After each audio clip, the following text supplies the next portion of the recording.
it's true. The title of this video is true. I just sat here and I've just booked a spontaneous trip, completely unplanned, to Edinburgh. I am going to Scotland.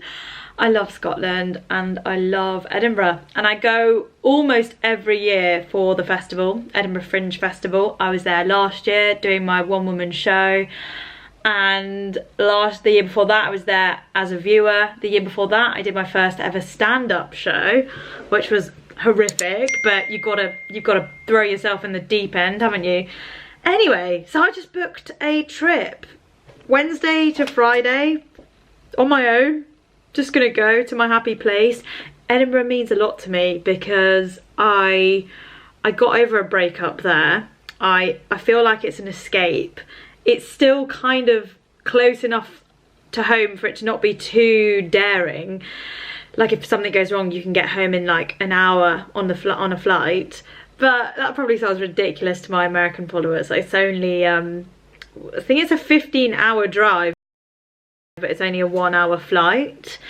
So yeah, very excited, very excited. I have booked loads of shows. I'm going to see all female comedians apart from a few friends of mine, but I wanted to make a point of making sure I go and support other women that are doing comedy and, you know, just smashing it really. I want to go and see what they're doing. I want to get inspired, and yeah, I was so excited. I don't know if you can tell that I'm really excited. So what's the tea? The tea is, this ring's too big, look.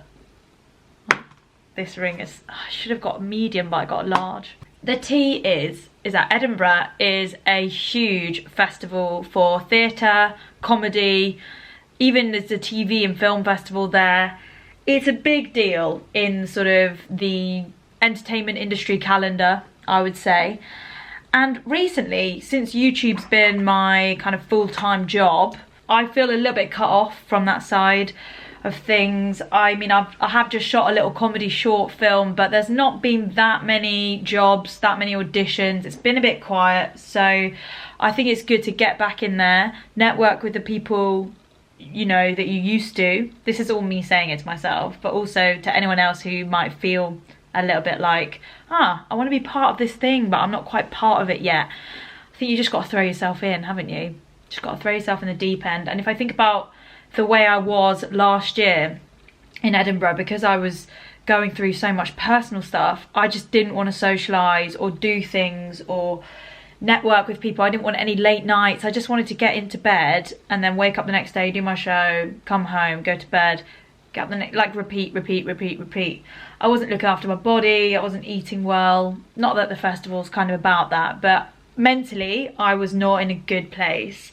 So this year I'm just gonna go there. I've not given myself very long. I fly out Wednesday. I'm going to see some shows Wednesday night. My friend is in the semi-final of So You Think You're Funny, which is quite a big competition, so I'm going to go support him in that. Thursday I've got a full day of shows, seeing all of those female comedians. I'll tell you some of the people I've booked to see. So I'm seeing Jessie Cave's show, Janine Harouni, my old housemate and friend. I'm seeing the Cave sisters, Jessie Cave and BB Cave. I'm seeing Flora Anderson, who's also a friend and female comedian. I'm seeing someone called Cam Spence. Never heard of her, but her show looks really funny and it's characters, which I love. Then I'm seeing Anna, who is a YouTuber, I believe, but also does comedy. And I thought, that's someone who's sort of on the same wavelength as me. Let's go and see what she's making. Then I tried to get tickets to see May Martin, who is my favourite, but she only did a limited run. She's actually not doing her show anymore. And then, yeah, that's kind of everything I've booked. And then I sleep there on that night, check out the next day and fly home. It's very spontaneous for me. I don't really do this, and I don't do stuff on my own very often, so pushing myself a little bit out of my comfort zone. Saying that, I think the year before I went up there, in 2015, I remember going up to Edinburgh on my own on the train and staying for 1 week and just seeing shows and doing all my research. And I seemed to be fine. I got a bit lonely, let's be real. I had a few sort of social evenings, but for the majority of it I was alone. And although the shows are amazing, sometimes you just want someone to enjoy them with. However, I felt like with this trip, because I am purely going there and I'm seeing shows back to back, there's not really that much time for socialising, and I don't want to drag anyone along to do things that maybe they don't want to do. So that's why I've not really contacted anyone about doing it. I've just booked it and I'm going on my own. Whilst booking this trip, it got me thinking about like my bucket list. I was speaking to my brother on the phone and he said, do you have a bucket list? Do you have a list, a physical list of things you actually want to do? And I was like, no, I don't actually. I've never written a bucket list. So maybe in another YouTube video, I will sit down and I'll have a real think about my bucket list. One of the things I'd love to do is to go to Japan. I've not even thought about writing it down. But if you do write these things down, then you get it done. Like my mum's got a bucket list and every year she crosses something off of it. Like she always does like loads of extreme, you know, like jumping out of a plane, wing walk. Like she's done all the extreme activities. I ought to do a video on that because it is so hilarious. Like, you know, 50-year-old woman that loves thrills. Oh, she would love that. I might try and do a bit of networking, but it's mostly just, I'm just going for me because I want to have like a bit of a self-indulgent few days and think about how far I've come in the year. If I think about where I was mentally this time a year ago, I was like rock bottom. I was so unhappy, and in a year now to this day, I'm in a good place. I have a few down days which I've shared on this channel, but overall like things are looking up. I've got nothing to complain about. All I can do is be grateful for what I've got. So yeah, I'm just gonna take these 3 days to just have some time by myself. Last thing, I just want to talk about costs because I think it's important to just be transparent for anyone who might want to go to Edinburgh themselves and go to the festival. This is how much I have spent in total to get myself to Edinburgh. Here we go. Total spend. Total flight cost was £135.30. It's a little bit more expensive than taking the train, but the train takes 4 hours from London, plus another 1.5 hours for me to get to London, plus half an hour on the train, so be 6 hours on the train. I chose to pay a tiny bit more and take a flight, and it's only £30 more. I think the train was like nearly 100, so 135.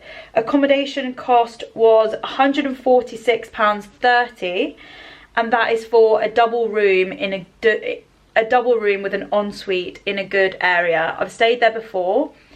3 years ago I stayed in this place, and you can walk everywhere. It's so easy. Trains, I've spent £17.75 getting myself to Gatwick Airport and back. And then my total cost of all the shows that I'm seeing whilst I'm up there, because I've pre-booked all of my tickets, was £63. So not cheap. Not cheap, and I'm very, very lucky that I'm able to just think of something that I really want to do and go and do it. So I'm gonna, you know, acknowledge my privilege in that, because I know that a lot of people can't just act on impulse like that and just spend that money. I predict I'll probably spend £50 or less on food. I don't eat that much when I'm on my own, and I can do it quite cheaply. And I won't be spending any money on alcohol because I'm not going to be drinking. Sounds boring, doesn't it? I just don't really like drinking, especially not alone. I might have a social drink with some friends, but maybe non-alcoholic. On one of the nights where things finish late, I might consider taking an Uber back to my apartment, but Ubers are really cheap in Edinburgh. I remember last time every journey that I took was less than £4, so I know I'll do that. There is one more hidden cost, which is getting from the airport to the city centre, and it's £15, so add that onto the running total. I'm going to put the total on screen somewhere because I'm not very good at just adding up really, really quickly. So yeah, that is my itinerary for Edinburgh. Really excited. It's Wednesday, so I leave in exactly 1 week. Lovely. Right, I've got to go now. I'm starving and I need to get myself to London because I'm off to my friend's film screening tonight. Yeah, that's it. See you later. Bye.